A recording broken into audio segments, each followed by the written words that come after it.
Hello everyone. So in last few videos we have explained about the different type of email security gateways. So those are on-premise email security gateway, cloud email security gateway and hybrid email security gateway.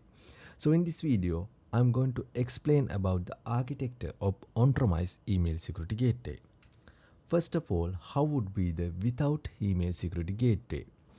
So you can see this is the example architecture diagram. So think like this: Cybersky is our internal organizations, and you can see the domain is cybersky.lk, and there are external domains also available. So example.org is sender domain. So you can see the bob at example.org is the sender, and the user at cybersky.lk is the recipient. So what happen if this bob@example.org compose an email message to this user at cybersky.lk? So once it compose and send it out, the first of all, so Bob's that means the example.org's email server find out the mx record of this cybersky.lk. So simply, so this example.org's mail server communicating with their DNS servers to find out this mx record of cybersky.lk. So this example.org's mail server actually get the result of the mx record of cybersky.lk, and then it will find out the a record of this mx.cybersky.lk, and its a record is 124.10.50.20. That is the public facing IP address of this cybersky.lk. So you can see the on-premise mail server of this Cybersky LK domain, and this one is the perimeter firewall, and this one is the internal private IP. So these are the private IPs. So first of all, so once it find out this the mx record of this cybersky.lk, and the Bob's email server know where to send this email message. Simply you can see the flow about this one. So you can see the Bob is composing and it's sending out through the internet to this mx.cybersky.lk. So in here you can see the firewall receiving this SMTP traffic. So generally, so mail server to mail server communicating with the SMTP protocol, and that is the port number is 25. So in the firewall side, so this is the public IP. So this public facing IP is actually the accepting SMTP 25 traffic. So in the firewall, so we need to configure the DNet rules, destination net rule. So that means if something coming from this the SMTP traffic coming, then it will need to forward it to the mail server. So that means simply the port 25 is netting with this mail server. So you can see once you configure the net rules in the firewall, so it will forward it to this mail server. So mail server is accepting this the email message. So once it's accepting, so it will deliver through the POP or IMAP with the user's inbox. So that's how the email flow without email security gateway. So in this example, the mail server accepting any type of SMTP message. So because the mail server doesn't have any security contents, security policies, so it will accept in any mails. That means spam emails, whether the good mails or bad emails, so it will accept in all things. So this is the example scenario of inbound email flow. So in different type of the organizations, there may be cloud email servers as well, but in this example I'm discussing about the on-premise mail server. So this is how the inbound mail flow. So if we talk about the outbound mail flow without the email security gateway, so for example, this user at cybersky.lk is composing email message to bob@example.org. So the steps are pretty same as the earlier. So in this example, the cybersky.lk is the mail server finding out the mx record of example.org. So you can see this is how the mail flow going like. So it will actually go into the mail server first through the SMTP protocol. So mail server find out the DNS record, that the mx record of example.org. So once it find out, and it will again the communicating with the DNS server to find out the a record of his mx record. So once it find out, so it will deliver through the internet. So in firewall, so you need to allow this SMTP traffic for the outbound. So you can see through the internet, so it will deliver into the example.org's the firewalls, then the mail server, and then Bob will receive his email. So this is how the without the email security gateway, both inbound and outbound mail flow. Then how to actually implement this email security gateway?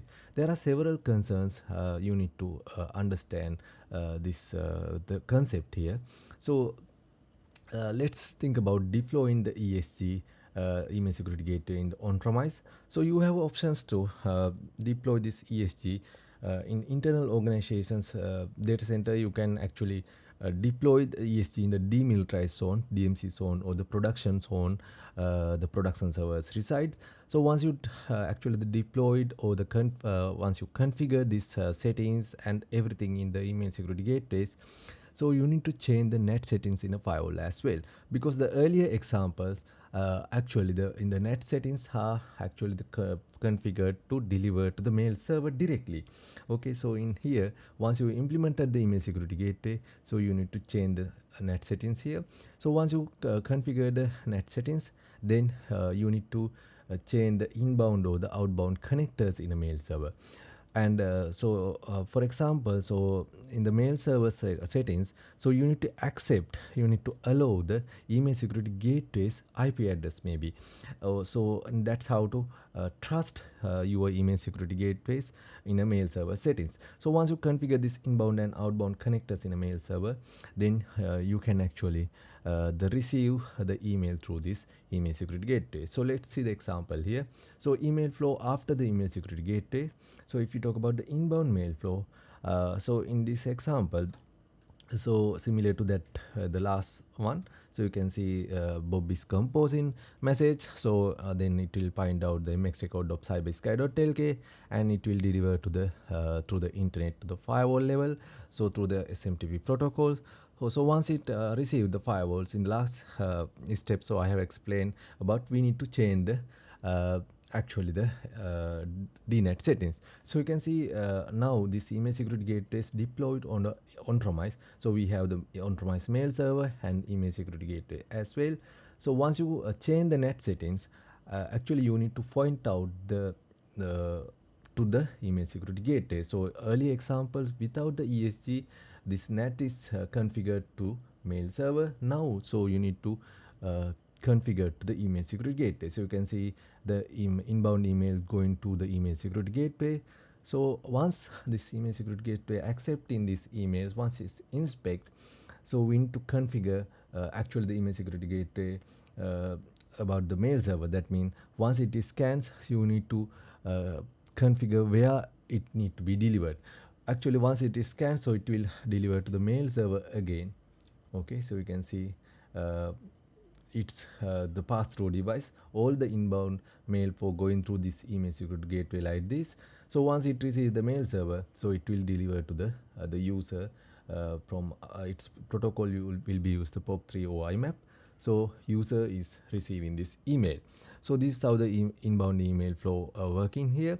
So pretty simple is in the earlier it's firewall directly to the forwarding the SMTP traffic to the mail server. Now the firewall is forwarding the SMTP traffic to the email security gateway. So email security gateway inspect on different policies of which is configured in email security gateway. So spam settings, any other DLP settings, or any other actually the content policies. So once it inspect through these different layers, and it will deliver to the mail server. So let's see the outbound mail flow. So similar to that, so after the email security gateways, the email flow, so you can see the user is composing the email message, then so it will deliver to the mail server and through the SMTP protocol. So then mail server side, you need to configure the connector. So early example, mail server connector, it's through the directly to the internet. Now so you need to configure the connector towards email security gateway. So you can see the mail flow is going through the email security gateway. So once it accepting this the mail, once it inspect, then it will forward it to the internet. So you can see the flow, and through the firewall it will go into the recipient. So that's how the email flow, outbound email flow works after the email security gateway. So it's both inbound and outbound, so we can receive through the email security gateway. So now actually we have secure email delivery comparing with without email security gateway, because the mail server doesn't have any security settings. So now we have deployed the secure email gateway, so which has the multiple layers, and both inbound and outbound mails flow actually through the ESG. So hope you understand this both email flows, and thank you very much.